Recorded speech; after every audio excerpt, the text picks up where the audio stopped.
কলকাতা আরজিকর হাসপাতাল কাণ্ডের প্রতিবাদে এবং কেন্দ্রীয় তদন্তকারী সংস্থা সিবিআই এর কাজের দ্রুত গতির দাবিতে রাজ্য জুড়ে তৃণমূল কংগ্রেসের অবস্থান বিক্ষোভ চলছে রবিবার। এদিন সকাল থেকে অবস্থান বিক্ষোভের চিত্র ধরা পড়ল মুর্শিদাবাদ জেলায়। মুর্শিদাবাদের ইসলামপুর বাস স্ট্যান্ডে একটি মঞ্চ বানিয়ে অবস্থান বিক্ষোভ করে তৃণমূল কংগ্রেস। এদিনের এই বিক্ষোভে উপস্থিত ছিলেন মুর্শিদাবাদের লোকসভার সাংসদ আবু তাহের খান, রানীনগর ১ নম্বর ব্লক তৃণমূল সভাপতি মোস্তাফা সরকার নেতাজুল, ইসলামপুর অঞ্চল তৃণমূল কংগ্রেসের সভাপতি শামাউল আলম বুলেট ও লালবাগ মহকুমা আদালতের আইনজীবী মোখলেসুর রহমান সহ একাধিক অঞ্চলের অঞ্চল সভাপতিগণ।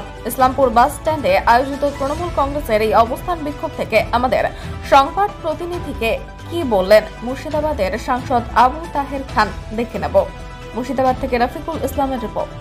এই ঘটনাটা অত্যন্ত স্পর্শকাতর। এ ব্যাপারে যত বেশি না বলা হয় ততই ভালো, কারণ আজকে মানবিক মুখ্যমন্ত্রী তিনি খুবই ভীষণভাবে কড়া হাতে এটা দমন করার চেষ্টা করছেন। এবং আজকে যে আমাদের ঘরের বোন, আমাদের ঘরের মেয়ে যেভাবে ধর্ষিতা হয়ে খুন হয়েছে, মৌমিতা দেবনাথ, আরজিকর হসপিটালে ২য় বর্ষের ছাত্রী, স্নাতক স্তরের, এই ঘটনায় আমরা ভীষণ দুঃখিত, মর্মাহত। এই ঘটনায় আমরা পরিবারের পাশে আছি।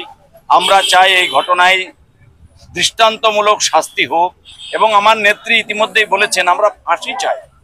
এখানেই থেমে থাকেননি, তিনি বলেছেন যে আমার রাজ্য সরকারের এখতিয়ারের মধ্যে যা আছে, ফাস্ট ট্র্যাক কোর্ট যেখানে দ্রুততার সঙ্গে বিচার হয়, সেই কোর্টে এর বিচার করব।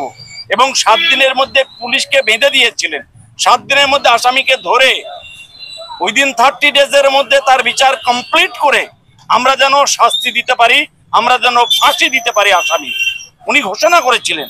তারপরেও যাই হোক, কিছু মানুষ হাইকোর্টে গেছেন, হাইকোর্টে থেকে সিবিআই এর তদন্তের আদেশ নিয়ে এসেছেন। ইতিমধ্যেই একজন গ্রেপ্তার হয়েছে। আমরা তার দৃষ্টান্তমূলক শাস্তি চাইছি, এবং আমরা গত 2 দিন ধরে, গতকাল আজ পথে নেমে এই ঘটনায় তীব্র বিরোধিতা করেছি। আমাদের নেত্রী মমতা বন্দ্যোপাধ্যায় রাস্তায় নেমে মিছিল করেছেন। আমরাও যারা আজকে রাস্তায় নেমে আন্দোলন করছে, আমার ঘরের মায়েরা, বোনেরা, তাদের পাশে আমরাও আছি। আমরা সমবেদনা জানাই সেই পরিবারকে, এবং আমরা পাশাপাশি ডাক্তারদের কাছেও আবেদন করব যে এই করুণ সময়ে আপনারা যাতে কোনো রোগী মারা না যায় চিকিৎসার অভাবে, আপনারা তাদের পাশে থাকুন এবং আপনারা অন্ততপক্ষে সংযত থাকুন এবং সরকারের উপরে ভরসা রাখুন। মমতা বন্দ্যোপাধ্যায় আপনাদের আন্দোলনের পাশে আছে, আন্দোলনের পাশে আছে, থাকবে, আমরাও আছি। তৃণমূল কংগ্রেস সারা বাংলার কর্মীরা ডাক্তারদের এই আন্দোলনের পাশে আছে, এবং নার্স থেকে আরম্ভ করে জুনিয়র ডাক্তাররা যারা আন্দোলনরত, তাদেরকে বলবো আপনারা কাজে যোগ দিন। আপনাদের পাশে তৃণমূল কংগ্রেসের কর্মীরা সব ধরনের সাহায্য সহযোগিতা করবে। বাংলার পুলিশ আপনাদেরকে প্রশাসনিক সাহায্য দেবে, আপনাদের কোনো অসুবিধা হবে না, এটা আমরা আমাদের দলের পক্ষ থেকে জানাতে চাইছি। কেন্দ্রীয় তদন্তকারী সংস্থা সিবিআই এর প্রতি কতটা আস্থা রয়েছে? দেখুন, বিভিন্ন ঘটনা যেটা আমাদেরকে প্রমাণ দেয়, এই ঘটনায় হতে পারে বিভিন্ন ঘটনা যেটা আমাদের আছে, সেই ঘটনায় বেশিরভাগ সময়ই দেখি এরা বিজেপির দ্বারা পরিচালিত হয়, পার্টির দ্বারা পরিচালিত হয় কেন্দ্রীয় সংস্থা। যদি সত্যিকারের কেন্দ্রীয় সংস্থা কাজ করে, ভালো কাজ করে, এদের কিন্তু রেশিওর হার, সাজা দেওয়ার যে রেশিওর হার কেস ওয়াইজ, সেটা কিন্তু অত্যন্ত খারাপ। সুতরাং এদের উপরে কোর্ট ভরসা রেখেছে, আমরাও ভরসা রাখি। আগামী দিনে নিশ্চয়ই এরা আসামিকে খুঁজে বের করবে এবং শাস্তির ব্যবস্থা করবে, আমরাও সর্বতভাবে সেদিকে তাকিয়ে আছি।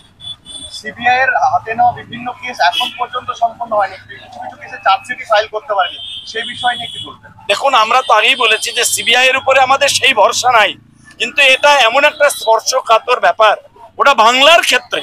সুতরাং এই বিষয়টা নিয়ে আমরা সিবিআই কে অন্য রাস্তা দিতে চাইছি না। আমরা বলতে চাইছি সিবিআই তার মতো তদন্ত করুক, নিরপেক্ষভাবে তদন্ত করুক, এবং তারা একটা শাস্তির ব্যবস্থা করুক। বাংলার তৃণমূল কংগ্রেস সিবিআই কে সব ধরনের সাহায্য এবং সহযোগিতা করুক।